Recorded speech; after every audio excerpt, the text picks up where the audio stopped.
Eh salut les gens, alors ce matin il fait pas encore très jour, je suis à Cormeilles en Parisis, donc dans le Val d'Oise, donc pour une fois je vais courir chez moi, enfin dans mon ancien chez moi, et ça va être le trail des Châtaignes, qui va faire 24 km avec 970 de D+, je suis juste sur le chemin pour accéder au départ, et déjà on voit que ça grimpe un petit peu, et que ce matin ça va piquer les pattes.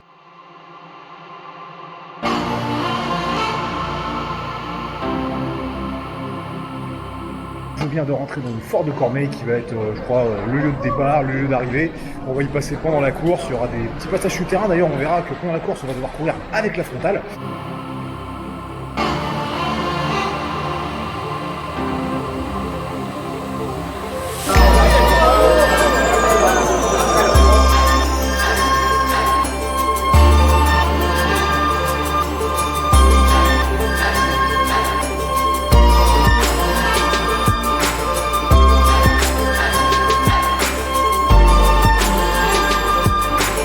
Bon, et bien nous voilà partis pour ces 24 km du trail des Châtaignes. Je suis avec Lionel pour le moment.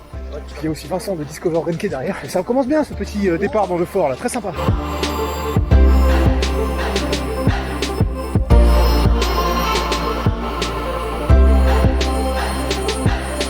Putain, c'est franchement stylé de courir ici. Par contre, ce fort, je ne connais absolument pas son histoire, je ne sais absolument pas de quoi il s'agit vraiment. Si tu le sais, tu peux me mettre dans les commentaires. Et on va quand même essayer de se renseigner au cours de cette course.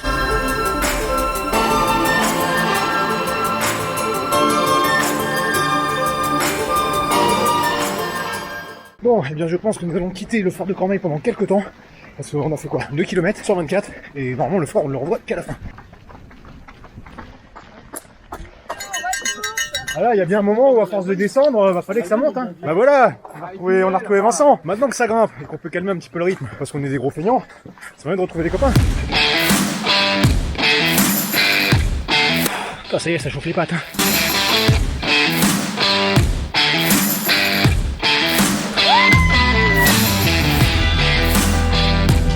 Ce single, il est super agréable, surtout avec le soleil qu'on a qui se lève juste en face de nous, là, qui perce à travers les arbres. Là, c'est bien, je reviens un petit peu par chez moi, on va dire, et je découvre des coins que j'avais vraiment jamais visités. Ça fait plaisir.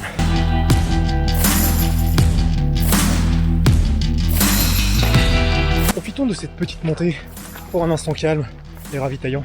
Ça a été un instant ravitaillant? Je sais pas. Vous pourrez voter dans les commentaires. Quand on regarde le dossard sur lequel on a le profil du parcours, on voit qu'on est à peu près ici au 7ème là, et qu'on attaque vraiment les choses sérieuses, et qu'après ça va piquer un peu la bouche. Et oui, j'ai mon dossard comme ça à la main parce que j'ai oublié ma ceinture, j'ai pas d'épingle, et donc je vais le mettre dans ma poche, et j'en ai rien à foutre. C'est pas bien hein. Ah, ici on voit bien pourquoi ça s'appelle le trail des Châtaignes. Depuis tout à l'heure il y a tous ces panneaux marqués danger de mort, ça craint par ici. Non, cette vue qu'on a là-bas, sur la défense et tout, c'est vrai qu'on se le vend tout le matin, c'est pas si désagréable avec le soleil, ça passe hein. Donc là, nous avons une rue balise classique. Là, on a des petits panneaux. Plus parfois, on a des flèches au sol, plus des bénévoles. Franchement, on risque pas de se perdre. Le balisage, il est vraiment impeccable. Alors regarde, c'est une forêt de rue balise le truc. Il y a un seul chemin. Il y a tellement de rue balise que t'es sûr de pas le louper quoi.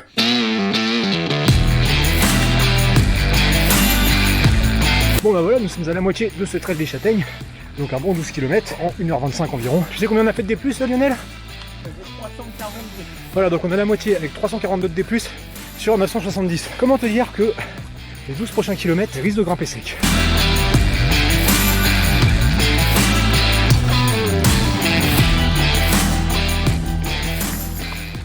C'est joli en fait, vu d'ici quoi. J'ai tellement pas l'impression d'être en région parisienne. Ouais, vraiment pas l'impression d'être en région parisienne, comme quoi il y a de super coins par ici. Et voilà, bah, quand t'es en région parisienne et que tu te plains qu'il y a que du béton, et tu trouves quand même des jolis coins nature à faire pour courir ou faire du vélo, de balader, tout ce que tu veux. Et ça vaut le coup de chercher un peu quoi. Il y a des petits panneaux comme ça un petit peu partout. Là du coup c'est des sections pour les secours, c'est ça? Des points de repère? C'est ça? Tu sais pas? Voilà, donc je voulais vous montrer, c'est pas mal, il y a plein de panneaux comme ça et des sections, là par exemple c'était B13, avant il y avait C3, tout ça, où il y a plus ou moins le kilométrage je crois, et l'emplacement. Bon alors là fallait qu'on traverse, on s'est fait un petit peu engueuler, enfin c'était un petit peu pressé parce qu'on bloquait les voitures, et le bénévole c'est peut-être pas de pro. Mais on pense, et ça il y a peut-être des gens qui pourront nous confirmer plus tard, ou là dans les commentaires, on pense que ces repères servent notamment pour les secours. S'il y a besoin d'intervenir, bah suffit de dire, c'est entre telle borne et telle borne, et du coup s'ils ont un plan bien quadrillé, ça permet d'intervenir rapidement au bon endroit, et je trouve que c'est vachement bien.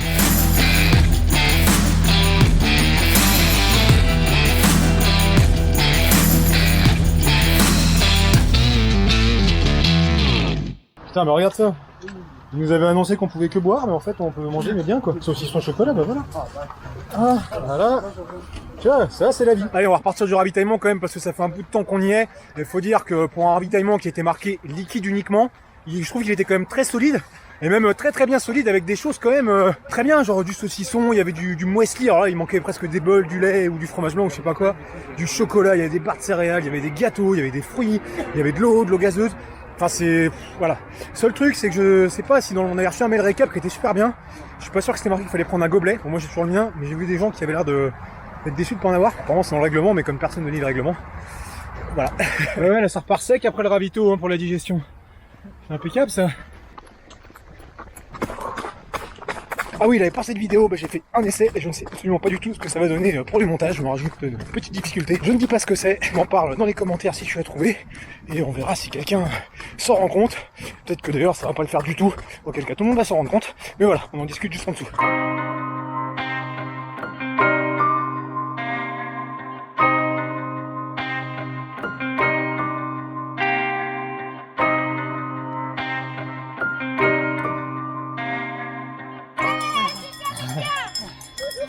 Du coup tout à l'heure on était là-haut, c'est ça? Donc cette bénévole là on l'a vu au début. Donc voilà, on se rend compte vraiment qu'on fait des zigzags hein, et tout, qu'on repasse plusieurs fois pas très loin mais qu'on voit pas en fait. C'est génial.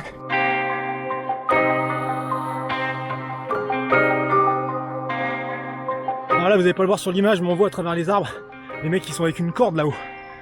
J'en ai vu sortir les bâtons. Allez, ça a l'air un peu raide. Ils ont tous allié la corde en plus. Franchement le terrain serait gras sur cette course, ce serait pas la même histoire, hein. Autant pour monter que pour descendre.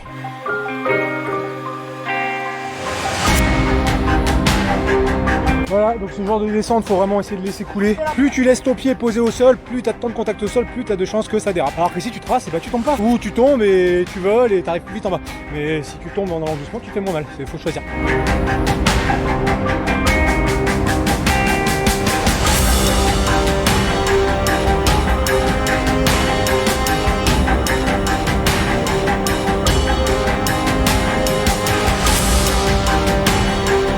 Je me dis que j'habitais à quelques kilomètres de là pendant 27 ans, que j'avais jamais vu ça, bah ça fait chier. Bon, mieux vaut tard que jamais. Hein.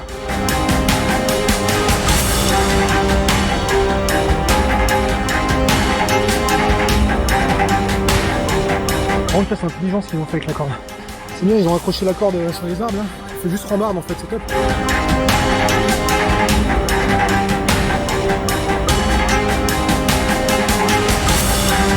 Ah, une nougat pour la fin. Et d'après la montre, il reste encore 142 D+ à manger en 2 km.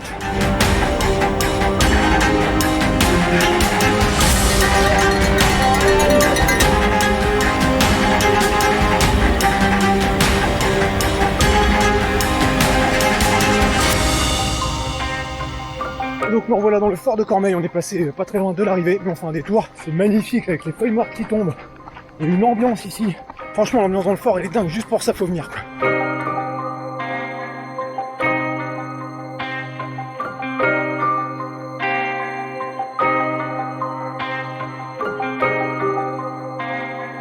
Il va falloir trouver une vue aérienne ou un plan de ce truc. Je sais pas combien il y a de virages et d'allées, mais t'as l'impression que c'est sans fin, quoi.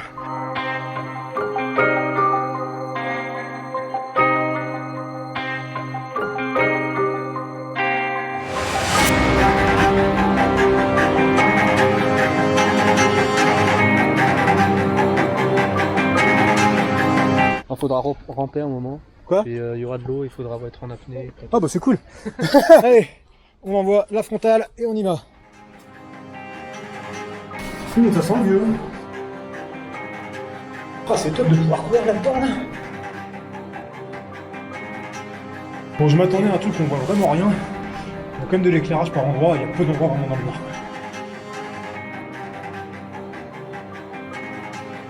Casemate en fond de cœur cuirassé contre le canon de siège. Ah, quand même.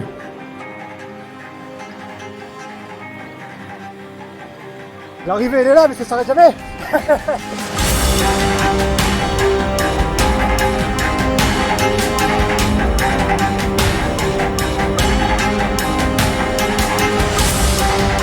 Il y a vraiment une fin à cette course. Voilà, merci. Hop là. Oh putain, la violence. Oh, c'est ici que c'est intéressant. Ouais, il faut votre dossard, s'il vous plaît. Comment on la décapsule maintenant? Avec votre médaille. Ah ouais. Elle est jolie. Et regarde, retourne là, j'ai l'impression d'avoir vu un truc. Serait-ce un aimant? Non, c'est juste la plaque. Je crois que c'est un aimant. Attends. Non, c'est pas Non. Non, dommage. Voilà, j'ai cru que c'était décapsuleur et magnétique pour mettre sur le frigo, mais non. Bon bah voilà, ce trail des châtaignes c'est fini et bah c'était vachement bien. Enfin je trouve que c'était vachement bien. Déjà un premier truc vachement bien, c'est le départ à 8h du mat. Et ça c'est cool, parce que comme ça on finit pas trop tard. Et surtout bah on n'a pas les grosses chaleurs qu'on va avoir cet après-midi, hein, cet après-midi du mois d'octobre. Il fait encore chaud. Hein. Enfin ouais, enfin chaud quand même. Parcours moi je l'ai trouvé très joli. Hein. D'ailleurs je vais afficher la trace GPS là, dans un petit coin. Parce que je pense qu'on a beaucoup zigzagué dans tous les sens. Mais comme je disais, on s'en rendait pas forcément compte. Et ça c'est plutôt agréable parce qu'on a pas eu l'impression de faire des allers-retours. Vraiment le parcours était joli quoi. On a fait beaucoup de forêts, tout ça. On a pu découvrir le fort de Cormeilles là qui est top. J'aimerais bien y revenir pour faire un peu de tourisme. Après on a eu un ravitaillement qui était conséquent. Hein.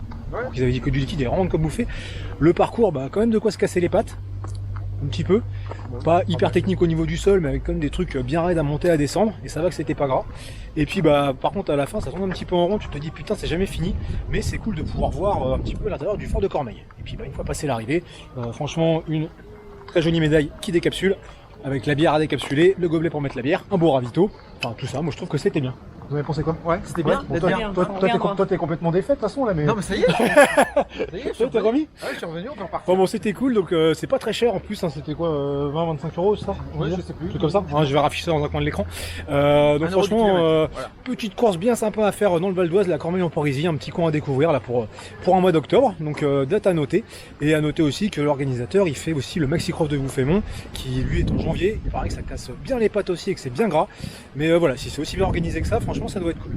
Donc sur ce, j'espère que cette vidéo t'a plu, hein, je te dis à bientôt, je te fais des bisous, mais avant de te laisser au final quand même pense à t'abonner, à commenter, à liker, tout ça. Allez hop, cette fois-ci je coupe.